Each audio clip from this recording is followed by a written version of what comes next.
Ustaz, bolehkah mengucapkan niat ketika mau sholat atau wudhu seperti nawaitu? Ini sudah pernah saya jelaskan teman-teman sekalian.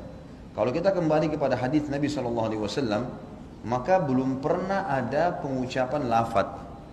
Tidak pernah ada satupun hadis Nabi SAW yang berbunyi nawaitu shoma ghadin, usolli fardhu salati duhur, nawaitul wudu. Ini tidak pernah ada lafadz hadisnya. Dari mana ini? Ini dari teman-teman kita yang menisbatkan diri kepada mazhab Syafi'iyah di Mesir, tepatnya di Al-Azhar. Disusunlah, mereka mengatakan niat itu harus ya supaya orang itu tidak lupa dan jelas dia ucapkan dengan lisannya. Lalu disusunlah niat-niat itu. Kalau mau sholat, sholli fardhu salatid duhur, nawaitu shoma ghadin untuk puasa, nawaitul wudu'a dan seterusnya. Ini semua disusun. Mereka pun mengatakan dalam buku-buku mereka, ini adalah niat pelengkap, bukan niat asas. Niat asas dalam hati. Kalau ada seseorang mengucapkan dengan lisannya nawaitu shoma ghadin, usolli fardhu salatid duhur, tapi hatinya enggak niat sholat, enggak diterima. Tapi kalau ada orang niat dalam hatinya memang mau sholat duhur dan dia lupa ucapkan usolli fardhu salatid duhur, diterima sholatnya karena asas niat adalah hati. Ini pendapat yang menisbatkan diri kepada Syafi'iyah, adanya niat dengan lisan tapi itu pelengkap, bukan itu asas. Bukan itu asas gitu kan.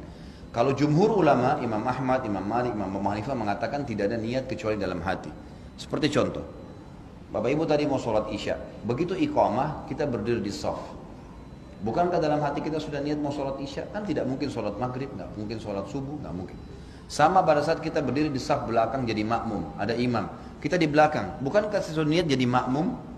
Bukankah tadi imam kita pada saat maju di tempat imamnya dia sudah niat mau jadi imam dalam hatinya? Ya itulah niat sholat. Dia tidak perlu mengatakan makmuman, imaman, yang sudah jelas dia jadi makmum dia. Sudah jelas-jelas dia begini, dia mau sholat duha, dia berdiri mau sholat duha, tidak mungkin dia niat sholat duhur. Itulah niatnya. Dan ini yang dikatakan oleh para jumhur ulama, bahwasanya niat tidak perlu dengan lafaz karena belum pernah ada dinukil dari Nabi SAW seperti itu. Satu-satunya yang disebutkan dan didengarkan oleh para sahabat itu adalah waktu Nabi SAW menyebutkan niat haji dan umrohnya. Itu pun ada sebagian ulama yang mengatakan itu bukan niatnya, itu termasuk dalam talbiyahnya. Dia bilang mengatakan labbaik Allahumma umratan.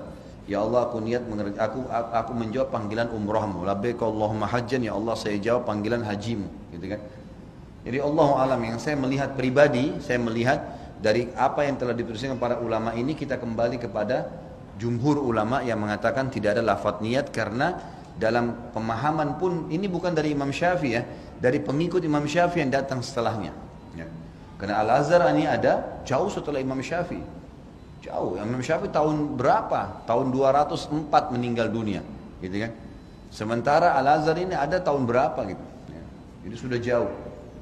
Makanya datang pengikut-pengikut yang menisbatkan diri lalu kemudian memasukkan dalam sebuah madhab. Allahu alam.